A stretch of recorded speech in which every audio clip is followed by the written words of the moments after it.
सर्व दरवाजे बंद झाले तरीही स्वामींच्या हृदयाचा दरवाजा कायम उघडा असतो. अपेक्षा स्वामींपासून ठेवा, इतर लोकांपासून नको. अडचणीत असाल स्वामी तारतील, एकटे असाल सांभाळतील, मार्ग सापडत नसेल तर दाखवतील, अश्रू थांबत नसतील तर पुसतील. फक्त स्वामींना आदरतेने साथ घाला, अशक्य ही शक्य करतील स्वामी. श्री स्वामी समर्थ. स्वामी कृपेने तुमच्या सर्व इच्छा मनोकामना पूर्ण हो. आपण सर्वांना माहीतच आहे, येत्या 10 एप्रिलला श्री स्वामी समर्थ महाराजांचा प्रकट दिन आहे आणि या प्रकट दिनानिमित्त आपण विशेष सेवा देखील करणार आहोत. पण मी आज तुम्हाला सांगणार आहे की स्वामींची नित्य सेवा कशी करायची. आता नित्य सेवा बरेच जण करत असतात, पण भरपूर जणांना प्रश्न पडतो की आपल्याकडे वेळ नाही, मी ऑफिसला जाते किंवा माझ्याकडे लहान बाळ आहे, मग मी नित्य सेवा कशी करू, एवढा वेळ कसा द्यायचा. तर मी आज तुम्हाला अगदी 5 मिनिटांमध्ये श्री स्वामी समर्थ महाराजांची सेवा कशी करायची याबद्दलची सर्व माहिती सांगणार आहे. तर कोणती सेवा आहे ती हे जाणून घेण्यापूर्वी तुम्ही चॅनलवरती नवीन असाल आणि स्वामी महाराजांचे भक्त असाल तर कमेंटमध्ये श्री स्वामी समर्थ जरूर लिहा. स्वामींचा तुम्हाला कृपा आशीर्वाद हा नक्कीच मिळेल. तर भरपूर जण अडचणी आणि अडथळे संकटांमध्ये हे असतातच. आता सेवा केल्याने अडचणी अडथळे हे येणार नाही का? तर हे अडचणी अडथळे संकटे हे येणारच, कारण की प्रत्येकाला त्याला सामोरे जावेच लागते. पण सेवा जर आपण केली तर जिथे आपला हात जाणार होता तिथे आपल्या करंगळीवरती येतं फक्त. तर हा फरक आहे सेवेचा, कारण की आपण जेवढी सेवा करू तेवढे फळ हे आपल्याला मिळतच असते. भरपूर वेळा आपण म्हणतो की मी ही सेवा केली ती सेवा केली, पण मला त्याचे फळ हे काही मिळाले नाही. मी स्वामीचरित्र सारामृत 11 पारायण केले, 11 गुरुवार केले, पण मला फळ मिळालं नाही. तर आपण बिलकुलही नाराज व्हायचं नाही. भरपूर वेळा आपण जी सेवा करत असतो त्याचं फळ हे आपल्याला काही दिवसांनी का होईना मिळणार असतं, कारण की आपण काही गोष्टी अशा मागत असतो की ज्या पुढे जाऊन आपल्यासाठी चांगल्या नसतात, किंवा तुम्ही जे काही मागता आहे ते स्वामी माऊलींना तुम्हाला त्याच्यापेक्षाही जास्त काही द्यायचं असेल, त्यामुळे ते फळ मिळायला उशीर होत असेल. पण नाराज अजिबात व्हायचं नाही. जसे की एका आईला माहीत असते की आपल्या लेकरासाठी काय योग्य आहे आणि काय नाही, तेच आई आपल्या लेकरासाठी देत असते. तसेच स्वामी माऊलींचं देखील आहे, ते आपल्या लेकरासाठी जे काही योग्य आहे तेच तुम्हाला देतात. त्यामुळे फक्त तुम्ही सेवा करा, फळाची चिंता ही करू नका. बघा, तुम्हाला सर्व काही हे मिळेलच.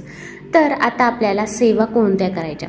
प्रत्येक जण गुरुवारी सेवा करत असतो, स्वामी चरित्र सारामृत पठण करतात किंवा श्री स्वामी समर्थ महाराजांचा 11 माळी जप हे गुरुवारी करत असतात. तर आपल्याला नित्य सेवा करायची म्हणजे काय करायचं? तर आपण रोजच्या रोज सेवा करायची. आता यासाठी आपल्याला जास्त वेळ द्यायची देखील गरज नाही. रोज सेवा करायची म्हणजे तुम्ही रोज स्वामी चरित्र सारामृत पठण करायचेच का? तर तसे काहीही नाही. तुम्ही रोज स्वामी चरित्र सारामृताचे 3 अध्याय पठण केले तरी पण चालेल. पहिले 3 अध्याय जे असतात, तो पहिला अध्याय असतो तो आपल्या भूतकाळासाठी, दुसरा अध्याय असतो तो आपल्या वर्तमान काळासाठी आणि तिसरा अध्याय असतो तो आपल्या भविष्य काळासाठी. मग तुम्हाला जर शक्य असेल तर तुम्ही स्वामी चरित्र सारामृताचे 3 अध्याय देखील रोज पठण करू शकता. पण तुमच्याकडे वेळ नसेल तर तुम्ही फक्त स्वामी चरित्र सारामृत मधला रोज 1 अध्याय पठण केला तरी पण चालेल. तरी पण स्वामी महाराज हे आपली सेवा स्वीकारतीलच. स्वामी महाराज हे फक्त भक्तीचे भुकेले असतात. आपली तोडकी मोडकी का होईना ती सेवा ते सहज स्वीकारत असतात. त्यामुळे आपण जी काही सेवा करत असतो त्यामध्ये काहीही संकोच बाळगायचा नाही की माझ्याकडून आज 3 अध्याय पठण करून झाले नाही किंवा मी आज अध्याय पठण करू शकले नाही. आपण संकोच न बाळगता आपल्याला जशी होईल तशी मोडकी तोडकी का होईना सेवा ही करायचीच आहे.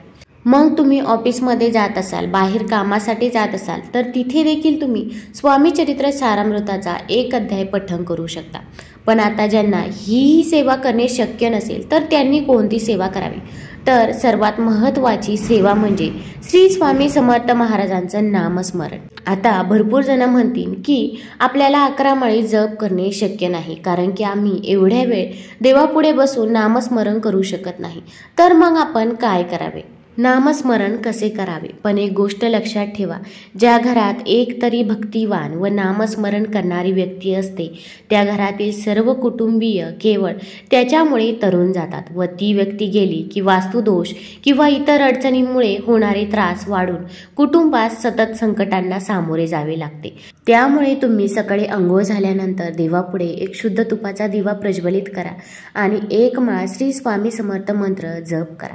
बघा, तुमच्या आयुष्यात भरपूर बदल तुम्हाला बघायला मिळतील आणि नंतर तुम्हाला जेव्हा वेळ भेटेल तेव्हा तुम्ही नामस्मरण हे करत चला। स्वयंपाक करते वेळी किंवा इतर महत्त्वाच्या कामांवेळी सतत नामस्मरण करावे।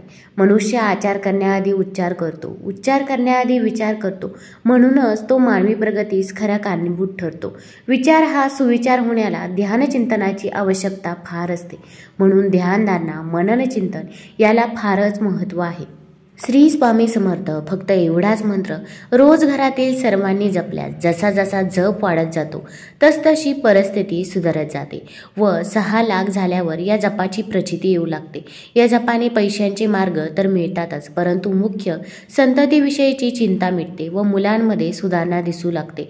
इतकेच नव्हे तर पुढील घडणाऱ्या घटनांची आगाऊ सूचना मिळत राहते, सज्जनांचा सहवास घडतो, धार्मिक ग्रंथाचे वाचन घडत राहते, चेहऱ्यावर एक दैवी तेज दिसून येते। असा हा सहज सुलभ जप आपण सर्वांनी केलाच पाहिजे। आपण स्वयंपाक करत असतो तेव्हा देखील जप करू शकता किंवा भांडे घासत असतो तेव्हा देखील जप करू शकता। अगदी तुम्ही ऑफिसला जात असता तेव्हा देखील जप केला तरी पण त्याचा फायदा हा तुम्हाला होणारच आहे। आता हे कसे ते देखील आपण जाणून घेऊया। श्री स्वामी समर्थ या नावाचे मंत्राचे स्मरण कसेही केले तरी ते आपले काम करतेच। शेतात बी पेरतात तेव्हा त्याचे तोंड वरच्या बाजूला आहे की नाही हे बघितले जात नाही। बी शेतात पडते तेव्हा ज्या तोंडातून मोड यायचा असतो ते तोंड कोणत्या तरी एका बाजूला खाली किंवा वरही असू शकेल, पण जेव्हा मोड बाहेर पडतो तेव्हा त्याची दिशा मुळात कोणत्याही बाजूला असली तरी तो वळण घेऊन जमिनीतून वरच येतो। तसेच नामस्मरण कसेही केले तरी ते नाम घेणाऱ्याची योग्य दिशेने प्रगती करून त्याला योग्य मार्गावर आणून सोडेल, म्हणून श्री स्वामी समर्थ या नाममंत्राचे सतत स्मरण करावे। तुम्हाला त्याचा लाभ हा निश्चितच मिळेल। तुम्ही फक्त एकदा श्री स्वामी समर्थ या नाममंत्राचे स्मरण करत चला, बघा तुम्हाला आपोआप सवय होईल आणि तुम्ही देखील श्री स्वामी समर्थ हा मंत्र आपोआप जप करू लागाल। आता त्यानंतर तिसरी आणि सोपी सेवा म्हणजे श्री स्वामी समर्थ महाराजांचा तारक मंत्र। आता तारक मंत्रामध्ये किती ताकद आहे हे तुम्हा सर्वांना माहीतच आहे। तारक मंत्र जर आपण म्हटला तर आपल्या घरामधील असाध्य रोग देखील बरे होतात, मुलांचे आजारपण देखील दूर होते, तसेच मुलांची बुद्धी देखील कुशाग्र होते। आपल्या आयुष्यात जे काही अडचणी आणि अडथळे येत असतात ते देखील संपतात। त्यामुळे श्री स्वामी समर्थ महाराजांचा तारक मंत्र हा देखील तुम्ही रोज 11 वेळा म्हणू शकता। 11 वेळा म्हणणे काहीही अवघड नाही, तुम्ही फक्त एकदा सुरुवात करा, बघा श्री स्वामी समर्थ महाराजच तुमच्याकडून हा मंत्र म्हणवून घेतील। व्हिडिओ आवडला असेल तर चॅनलला लाईक करा, सबस्क्राईब करा। धन्यवाद।